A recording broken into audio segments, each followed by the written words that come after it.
A terceira videoaula vai focar em mecânica dos fluidos, que é um tópico bem novo em relação ao que a gente estava estudando antes, então muita coisa vai mudar, mas ainda assim a gente vai usar alguns conceitos que tinha antes. E essa aula em específico ela vai estar focando na hidrostática, que eu vou falar um pouquinho mais pra frente. Para começar, como sempre, eu vou fazer uma introdução de alguns conceitos que a gente vai precisar. E primeiramente é para simplesmente explicar o que é a mecânica clássica que a gente está estudando. Bem, a mecânica clássica ela trata de tudo que é estática, cinemática ou dinâmica. Então, todos os movimentos que a gente analisou, as variações de energia, aquelas coisas de física 1, né, de MU, MUV, todas aquelas fórmulas são referentes à mecânica clássica. Nas aulas passadas, a gente viu pontos materiais, que eu expliquei, corpos rígidos, então toda a tensão e a deformação estava aqui nos corpos rígidos. E agora o nosso foco vai ser nos líquidos aqui na mecânica dos fluidos. Por enquanto a gente não vai ver tanto assim os gases, eles vão entrar mais na parte de termodinâmica, mas os líquidos a gente vai dividir em duas seções, que são hidrostática e hidrodinâmica. A hidrostática, como o próprio nome diz, a gente já está falando que é estática, então ela está parada, as forças resultantes vão ser zero, então tudo vai estar bem equilibrado, bem as forças se anulando, por exemplo. Enquanto que na hidrodinâmica a gente vai ter o movimento do fluido, o movimento do líquido, e as forças resultantes vão ser diferentes de zero. Para começar, é bom definir o que é um fluido, então ele é uma substância que vai poder escoar. Se eu tenho um encanamento que eu colocar água, ela vai começar a escoar nesse encanamento. Então a água se caracteriza como um fluido, que é o que a gente vai mais estudar. E ela também se molda ao contorno do recipiente que ela foi colocada. Isso eu já vou mostrar melhor no próximo slide. Mas antes, uma coisa que é interessante de comentar também, relacionando com as aulas passadas, é que a gente tinha, só lembrando aqui rapidamente, as forças de compressão, que elas eram perpendiculares, e as de cisalhamento, que elas eram paralelas ou tangenciais, né? Os fluidos, eles se deformam muito fácil com essas tensões de cisalhamento, ao passo que as de compressão eles conseguem resistir bastante. Então é só uma observação aí para relacionar um pouquinho com a aula passada. Esse detalhe que eu disse em relação ao recipiente, ele varia um pouco nos gases e nos líquidos. Então o que acontece com os gases? Como as moléculas elas estão bem dispersas, elas vão ocupar todo o recipiente que ele foi colocado. Então eles vão se expandir ou eles vão contrair, mas sempre ocupando todo o recipiente. Ao passo que no líquido, ele não vai preencher tudo, ele vai só se moldar, né? Então ele vai pegar o fundo do recipiente, vai preencher ele inteirinho e vai ficar com o formato dele. Se a gente pensar naquelas forminhas de gelo que tem de silicone que são com forma de estrela, etc., facilita bastante para entender isso. As moléculas elas vão preencher todo aquele espaço e adquirir aquela forma. Obviamente, por ter uma densidade maior, os líquidos vão ser mais difíceis de comprimir, de expandir, diferente dos gases. E eu não coloquei aqui porque não são fluidos, mas os sólidos seria pior ainda, mais difícil ainda de comprimir e expandir. Duas propriedades físicas que são relevantes quando a gente está discutindo os fluidos são a massa específica ou a densidade, que eu acho que é muito mais fácil de lembrar, que todo mundo já está mais acostumado também, e a pressão. O que é a densidade, esse rosinho aqui que parece um P? É uma relação de massa e volume, e ela vai ser bem importante para a gente discutir, para a gente descobrir, quer dizer, as massas de certos líquidos, por exemplo.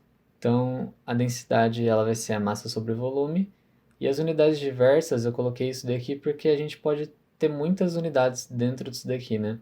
A massa ela pode estar em quilograma, ou ela pode estar em grama, e volume normalmente ele está em metro cúbico ou em centímetro cúbico, que são os mais comuns. Mas a unidade da densidade ela vai sempre depender de todas essas unidades aqui que a gente pode colocar. Ao passo que na pressão a gente tem um pouco menos de opção, digamos assim. Como a gente já tinha discutido também, a pressão ela é uma relação de força por área. Então, 90% das vezes eu vou ter Newton aqui e a área em metro quadrado. E isso vai levar a gente a usar a unidade Newton por metro quadrado, obviamente. Essa unidade ela é equivalente a Pascal, então o mesmo valor que eu tenho aqui em Newton por metro quadrado vai ser para Pascal. E agora, como a gente vai falar de gases, de pressão atmosférica e etc., é bom a gente saber da ATM, ou seja, da atmosfera, a pressão de uma atmosfera ao nível do mar. Se eu tenho aqui uma montanha e aqui é o oceano, se eu tiver aqui, a pressão que eu vou experimentar de todo o ar que está em cima de mim é de 1 atm. que é então equivalente a esses dados aqui. Esse 0,1 a gente pode ignorar e considerar só como 10 a quinta, né? Newton por metro quadrado, que é um atm. Agora, focando especificamente na hidrostática, a gente vai analisar os fluidos em repouso, que literalmente hidrostática significa isso, são fluidos que estão em repouso. E a gente vai fazer isso através de um tanque com um cilindro, né, uma barra mergulhada inicialmente. O que vai acontecer? Com essa minha barra, esse cilindro mergulhado aqui, eu tenho a base maior dele aqui em cima e a base aqui, então duas bases, Y1 e Y2. E ele vai estar sob a ação de três forças. Quais são elas? A força de peso que essa barra tem, então mg, massa vezes gravidade. A força que a água está fazendo em cima desse cilindro, então toda essa água aqui ela tem um peso, ela vai empurrar esse cilindro para baixo. E uma coisa que a gente vai ver mais para frente, que é o empuxo, então a força que está empurrando ele para cima, dessa água aqui que está embaixo dele, que seria F2. Então eu tenho três forças aqui. Só que a questão é que essas forças se equilibram, lembrando que a gente está trabalhando com estática, com repouso. Então todas elas vão ter que se anular em algum momento. E como que elas vão se anular? Para que elas se anulem, a F2, que está para cima, ela vai ter que ser igual à soma de F1 com o peso, que estão para baixo. Então a gente pode reescrever isso numa equação aqui, F2 é igual a F1 mais mg. E a gente vai substituir todos esses termos aqui na realidade por outras coisas. Como que vai ser feita a substituição? Primeiro, usando a fórmula da pressão, a gente pode isolar a força, que ela já está aqui na nossa fórmula, para traduzir ela em área e pressão. Então, eu passo a área para cá multiplicando, eu vou ter que força é área vezes pressão. Então, a força 1 é a pressão 1 vezes a área, a força 2 é a pressão 2 vezes a área. Beleza. Em relação ao peso, em relação ao mg agora. A massa desse cilindro ela vai ser a densidade do cilindro vezes o volume do cilindro.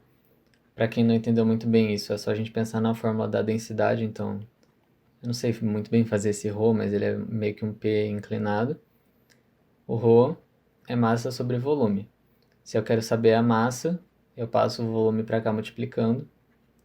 Então, volume vezes densidade. Massa é o volume vezes a densidade, que é... O que é isso daqui que eu deixei em vermelho? Se eu já tenho a densidade aqui, isso daqui é o volume. Por que isso é o volume? O volume de um cilindro que eu estou analisando, vou desenhar um cilindrinho aqui, ele vai ser a área da base, que é o A, vezes a altura dele. A altura dele seria a diferença de y1 e y2. Então, todo esse termo aqui em vermelho é em relação ao volume do cilindro. Então, eu só peguei isso daqui e eu transcrevi para essa parte em vermelho. Resumidamente, a massa ela vai ser igual a densidade vezes a área vezes a diferença das alturas. E lembrando que isso daqui é o volume.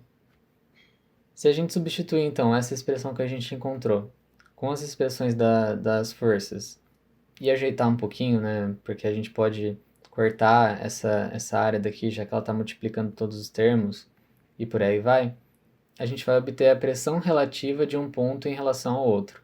Então, o ponto 2, que ele estaria nessa altura 2 aqui, ele vai ser, quer dizer, a pressão 2, que estaria nessa altura aqui, ela vai ser a pressão 1 mais a densidade vezes a gravidade vezes a diferença das alturas aqui. Então, do meu ponto 1 para o meu ponto 2. Nesse exemplo aqui, a gente está analisando no caso do y1 e no y2 estarem abaixo do nível da água. Mas e se eles não estivessem? Se apenas o y2 estivesse abaixo e o y1 estivesse bem rente à superfície, né? no y igual a zero. A gente ia variar um pouquinho a nossa fórmula. Então, a pressão total que um ponto sente, por exemplo, esse ponto aqui, ela vai ser a nossa pressão atmosférica, que tem todo o peso do ar que está aqui, né? Porque agora o ar está em contato com essa parte aqui, esse y1, mais a pressão relativa à coluna da água. Então, eu tenho essa coluna da água aqui de altura h, que ela está sobre esse ponto, e por causa disso ela vai ter que entrar na conta. Então, a gente fica com essa fórmula aqui no fim das contas. Em outro caso agora, levando em consideração não mais a água, mas, por exemplo, um alpinista que subiu uma montanha, ou alguma coisa assim, a gente vai ter uma situação em que o y2 ele está acima do y1, sendo que ele é o referencial. Então, qual que vai ser a nossa pressão aqui? A pressão do alpinista que o alpinista está sofrendo, por exemplo. Vai ser a pressão atmosférica, que é toda essa pressão que eu tinha aqui, então toda essa altura aqui da atmosfera é um atm, então eu vou ter um atm, menos a pressão que, digamos assim, que o alpinista ignorou. Então, conforme ele foi subindo, ele foi reduzindo a coluna de ar que estava sobre ele. Antes ela era de todo aquele tamanho ali, então ele ignorou toda essa coluna de ar aqui que tem altura D. E aí, por causa disso, eu vou subtrair essa coluna de ar. Então, eu vou fazer a densidade do ar, agora não mais da água, obviamente. Então, a densidade do ar vezes a gravidade, vezes essa distância que ele subiu em relação ao solo. E aí, eu vou obter uma pressão P, que é a pressão do alpinista, em relação a uma distância D do nível de referência, que é o nível do mar.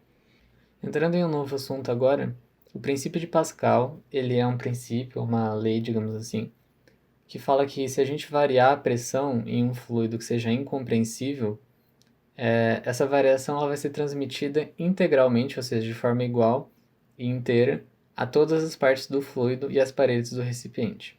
Então, o que eu quero dizer com isso? Por exemplo, se a gente tem um ponto P aqui nesse líquido, e a gente tem uma caixinha com várias bolinhas de chumbo, a gente vai adicionando mais bolinhas com o passar do tempo, qual que vai ser a pressão em P aqui? A pressão em P vai ser a pressão externa, ou seja, a pressão que essas bolinhas de chumbo estão fazendo. Se elas não tivessem aqui, né, se ele fosse aberto, essa pressão externa seria a atmosfera, mas como está fechado. Então são essas pressões da bolinha de chumbo, mais a pressão, o peso que o líquido está fazendo, o peso do líquido, então. A densidade do líquido vezes a gravidade vezes a altura da coluna de líquido que tem aqui até esse ponto. Então, como eu falei, se a gente for adicionando cada vez mais bolinhas nessa caixa, a gente vai ter mais pressão agindo aqui, mais pressão externa.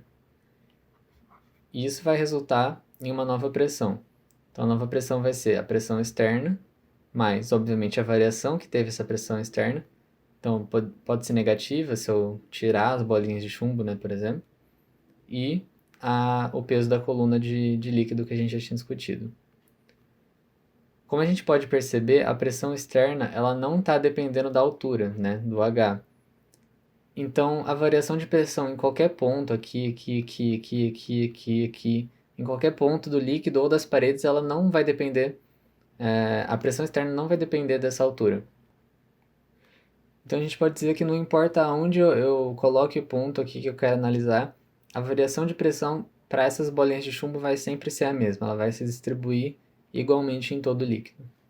Essa distribuição de pressão ela pode ser aplicada em algumas situações, como por exemplo, quando a gente trabalha com esses êmbolos, né, do macaco hidráulico, que são os exemplos que os professores normalmente dão, que a gente tem basicamente uma área de entrada, por isso E, que ela é bem pequenininha, a gente está aplicando uma força nessa área de entrada, e esse êmbolo aqui ele vai descer um pouco, porque a gente aplicou uma força. Aqui dentro vai ter um fluido, que pode ser óleo, pode ser água, ou tanto faz.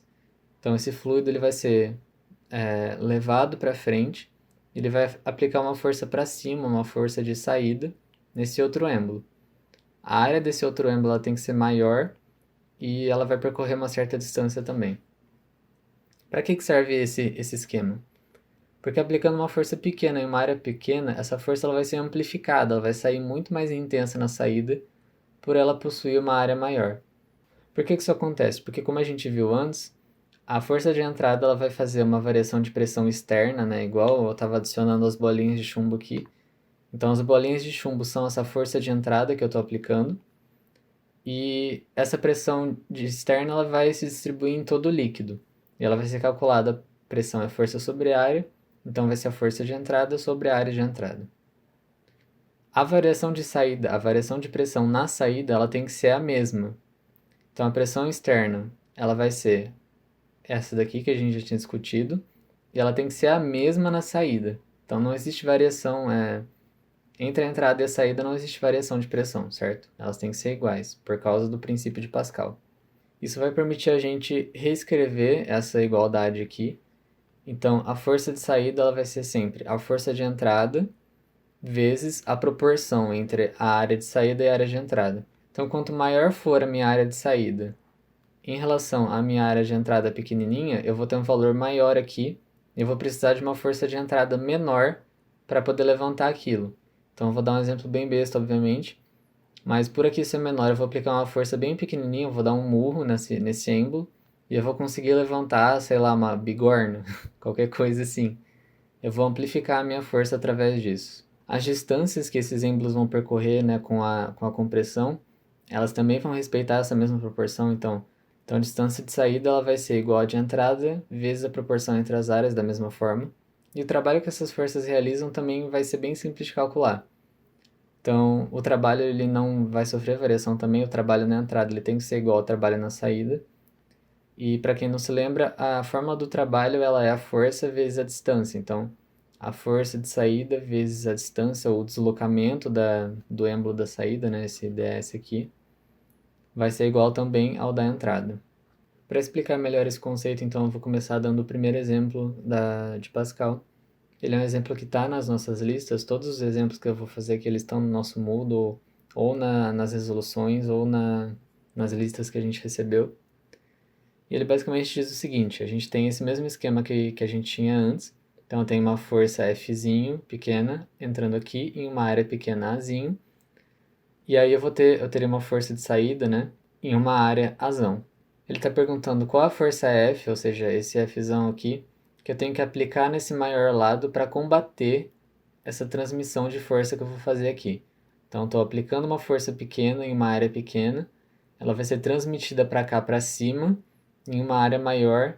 Então, qual que é a força que eu tenho que fazer aqui para impedir, para equilibrar esse sistema, certo? Anular essas forças. Ela vai ser igual à força que eu estou transmitindo, então nem tem valor, então não vou fazer conta nenhuma por enquanto. Mas se a gente voltar... Ah, não precisa nem voltar, a fórmula está aqui, né? A força de saída, ela tem essa fórmula aqui, a de entrada vezes a proporção das áreas.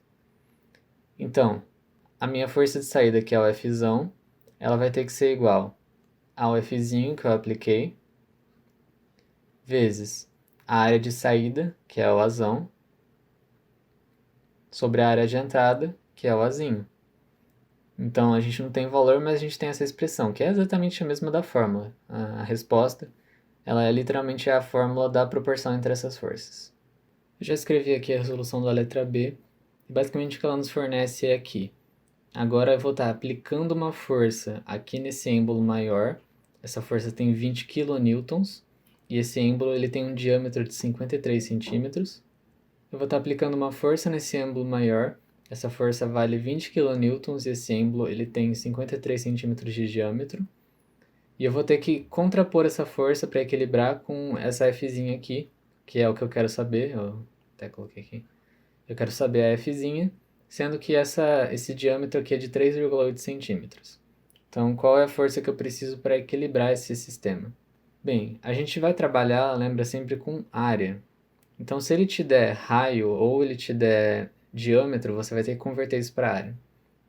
Então, a área menor, ela é π vezes o diâmetro sobre 2, porque eu quero o raio ao quadrado, que eu vou ter 11,34 centímetros quadrados.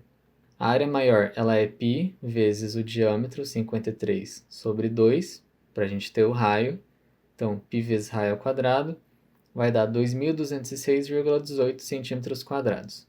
Agora é só a gente colocar todas as informações que a gente tem na fórmula.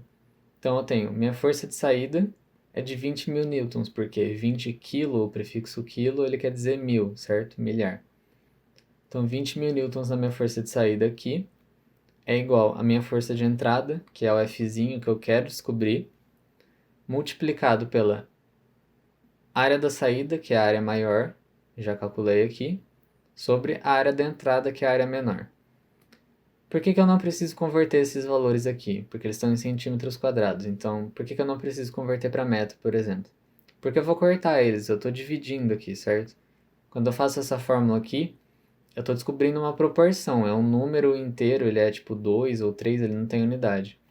Então, se tivesse em centímetro, milímetro, não interessa. Eu não vou usar essa unidade aqui porque ela vai ser cortada. Então, isolando a força de entrada e resolvendo essa equação, a gente consegue uma força de 103 newtons aqui. Então, por que eu estou falando que a força é ampliada? Olha só, uma força de 103 newtons aqui nessa entrada pequena consegue balancear uma força de 20.000 newtons aqui. Então, olha só a diferença das forças e como elas estão sendo balanceadas só por causa dessa diferença de diâmetro, certo? Agora a gente vai deixar um pouquinho de lado o princípio de Pascal e falar do princípio de Arquimedes, que tem relação com o empuxo. Lembra lá no comecinho que eu falei que... Deixa eu até voltar o slide aqui. Que eu tinha a força que subia, que eu ia explicar mais pra frente. Eu tinha a força da coluna da água descendo, o peso descendo, só que essa força subindo. Essa força subindo, ela é o empuxo que o líquido causa, que o fluido causa, no caso. Então, um corpo que ele está total ou parcialmente imerso em um fluido, ele sempre vai sofrer uma força de empuxo, que é aplicada pelo fluido. O módulo dessa força é igual ao peso do fluido que esse corpo deslocou e ele aponta para cima. Então, o que está acontecendo aqui? Eu tenho uma pedra, certo? Coloquei essa pedra em água. Essa pedra ela vai ficar completamente submersa e ela vai deslocar um pouco de líquido para cima, porque ela tem um volume, o volume dela não é zero. Então esse peso do líquido deslocado, de toda essa parcela aqui que eu desloquei, ela vai ser igual ao empuxo, que é essa setinha amarela, que esse corpo está recebendo. Sendo assim, a gente tem então que o empuxo ele é o peso do fluido, e o peso do fluido vai ser a massa de fluido vezes a gravidade. Como que a gente obtém a massa do fluido? Já discutimos isso antes. Vai ser a densidade vezes o volume, isso daqui relacionado ao fluido. Se a gente pensar então em termos de equilíbrio, eu posso pegar esse corpo e colocar ele, dependendo da densidade dele, eu posso ter três coisas acontecendo com ele. No equilíbrio, se eu tenho um peso que está sendo igual à força de empuxo, eu vou ter o corpo parado. Então, se eu coloquei ele aqui, ele vai ficar aqui. Porque essas duas forças estão se anulando e não tem nada mais acontecendo com ele. Mas se a minha força de empuxo é muito grande, se eu tenho um líquido muito denso, por exemplo, essa força para cima vai ganhar, então o meu corpo vai tender a flutuar, certo? Ele vai se mover para cima. Ao passo que se o peso dele for muito maior que o empuxo, ele vai afundar. Então ele vai ter aceleração para baixo. Dependendo sempre das densidades dos corpos e dos líquidos que eles estão submersos, dos fluidos, eles vão assumir posições diferentes. Quando esse equilíbrio acontecer, a gente pode ter a flutuação, que é o quê? Quando o equilíbrio acontece no momento em que o corpo está parcialmente fora do líquido, então ele não está imerso, ele está parcialmente imerso. Nesse caso, o peso da massa de fluido que foi deslocado, então o peso dessa água aqui que foi deslocada, tem exatamente esse volume, é igual ao peso total do objeto. Então, nessa tora de madeira, por exemplo, o peso de toda essa água que ela deslocou é igual ao peso da tora de madeira inteira. Então o objeto ele vai ficar em equilíbrio estático, porque ele não vai afundar, ele não vai subir, ele vai estar em equilíbrio e ele vai ficar paradinho. Além da flutuação, o empuxo ainda pode causar o peso aparente, que é basicamente uma diferença entre o peso real de um corpo e a força de empuxo que está agindo sobre ele. É possível reparar isso quando a gente entra numa piscina, por exemplo, porque o empuxo que vai ser exercido sobre esse corpo vai fazer com que a pessoa tenha a sensação de que ela está um pouco mais leve, porque o peso dela vai ter diminuído. Então, o peso aparente que ela está experimentando vai ser o peso real dela menos a força de empuxo. É um cálculo de forças que se anulam. Então, eu tenho um peso aqui para baixo e eu tenho uma pequena força de empuxo para cima. Então, eu vou fazer uma menos a outra para saber qual que é o peso real que está acontecendo. Para exemplificar a temática de empuxo e peso aparente, então a gente tem um exemplo bem simples que é um objeto, uma bolinha submersa em um tanque. Esse tanque tem água, então a gente está acostumado a tratar a densidade da água como 1 grama por centímetro cúbico, mas o exercício forneceu que é 1.000 quilogramas por metro cúbico, que é a mesma coisa. Se você converter essas unidades vai ser a mesma coisa. Então a gente vai usar isso daqui que o exercício forneceu. A gente sabe que esse corpo tem uma massa de 10 quilogramas e que o volume dele é de 0,002 metros cúbicos. A primeira pergunta é simples, que é qual é o peso do objeto? Então, o peso a gente já sabe, que é a massa vezes a gravidade. Se a massa dele é de 10 gramas e a gravidade é de 9,8, que é um padrão que a gente adota, que é o mais próximo da real, a gente vai ter um peso de 98 newtons. Eu já escrevi aqui a resolução da letra B, que vai ser perguntado qual que é a força de empuxo que esse objeto vai sofrer. Então, é a força que está para cima, ao passo que o peso está para baixo. E aí a gente vai usar a fórmula do empuxo que a gente já tinha discutido.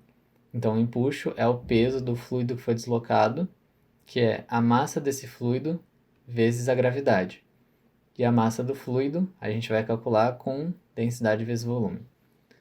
Então, eu tenho aqui, eu sei que o fluido, 1 metro cúbico dele, pesa 1.000 kg.